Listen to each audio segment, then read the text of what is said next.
Salah satu tantangan itu bagi Indonesia adalah memang lifting minyak yang relatif menurun sehingga beban impor ini kalau kita lihat memang cukup besar begitu ya Pak ya. Nah bagaimana Komisi 12 ini menilai upaya pemerintah selama ini untuk bisa meningkatkan lifting minyak apalagi targetnya ini ada di 610.000 BPH untuk di tahun 2026. Pak apakah angka ini cukup realistis? Menurut kacamata Anda seperti apa? Saya kira realistis dan memang harus dipatok di angka di atas 600.000 barel per hari. Karena kita melihat dalam kurun waktu 3 tahun belakangan ini, angka 600.000 itu tidak tercapai. Nah sehingga memang sekarang ini target itu sudah kita harus tingkatkan. Kita sudah lihat bahwa drilling pengeboran dilakukan secara masif. Anggaran untuk drilling dari perusahaan-perusahaan perminyakan khususnya Pertamina itu juga mengalami peningkatan dan juga kita lihat bahwa pemerintah juga sangat fleksibel dalam memberikan kemudahan berbisnis bagi para K3S, para kontraktor kerjasama, ya dalam hal misalkan saja pembagian hasil, ya tidak mutlak 85-15%, tetapi bisa juga sampai menjadi 60-40%, bahkan ada yang 50-50% antara bagi hasil kontraktor dengan pemerintah di tempat-tempat atau lokasi-lokasi yang memang membutuhkan drilling yang besar atau kompleksitasnya juga tinggi.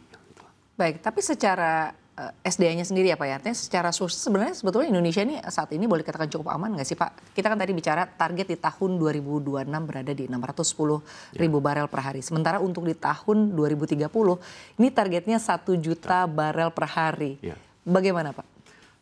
Memang kita kalau melihat proses pengeboran di Indonesia dan kondisi perminyakan, kita kan banyak memiliki sumur-sumur tua.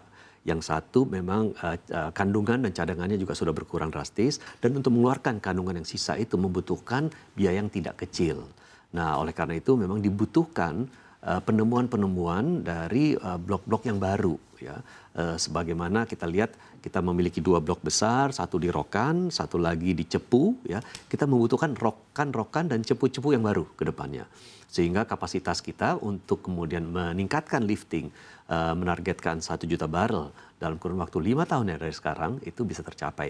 Memang dibutuhkan investasi. Oleh karena itu yang paling penting adalah kemudahan investasi diberikan karena kita harus menghadirkan para perusahaan minyak yang memiliki satu kemampuan untuk melakukan drilling di tempat-tempat yang sangat menantang, kedua memiliki kemampuan finansial juga, dan ketiga memiliki pengalaman.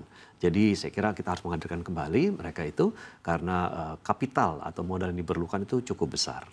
Baik, Pak, tapi kalau membahas mengenai tadi ya, kita lihat begitu banyak yang harus didorong begitu ya, bukan hanya soal mungkin penemuan sumur-sumur baru, lalu juga mungkin dilihat dari investasinya juga mungkin ini investasi yang tidak sedikit begitu ya Pak. Apalagi sebetulnya yang bisa dilakukan oleh pemerintah agar target 1 juta barel per hari ini bisa tercapai di tahun 2030. Di periode pada saat saya masih menjabat pimpinan Komisi 7 DPR RI, kita telah mengidentifikasi ada 12 isu yang besar yang harus ditangani agar kita bisa memudahkan masuknya investor kembali, yang membuat kita menjadi tidak kompetitif. Misalkan saja permasalahan lahan, misalkan saja permasalahan lambatnya AMDAL, juga masalah insentif fiskal maupun non-fiskal, termasuk juga bagaimana pengeboran dilakukan di daerah-daerah yang berdekatan dengan hutan atau dengan persawahan gitu. Nah, hal-hal ini yang perlu kemudian diurai terlebih dahulu agar membuat kondisi dan iklim investasi khususnya di bidang migas kita menjadi menarik. Karena jangan salah, para investor itu memiliki pilihan. Mereka bisa melakukan investasi di Malaysia, bisa melakukan investasi di Brunei, di Venezuela, di Afrika, dan lain-lain. Jadi mereka pasti juga akan membandingkan kemudahan berusaha di Indonesia dengan negara-negara lain. Kalau Indonesia tidak kompetitif, tentu hal ini nanti akan memberatkan kita, membutuhkan investasi, tetapi kita tidak kemudian menyediakan iklim yang baik. Oleh karena itu iklim yang baik itu harus kita kondisikan terlebih dahulu. Baik, tapi kalau daya tarik Indonesia sendiri ya Pak ya, di mata investor asing khususnya mungkin berinvestasi di lifting migas sendiri begitu. Ini Anda sendiri melihatnya seperti apa sih Pak?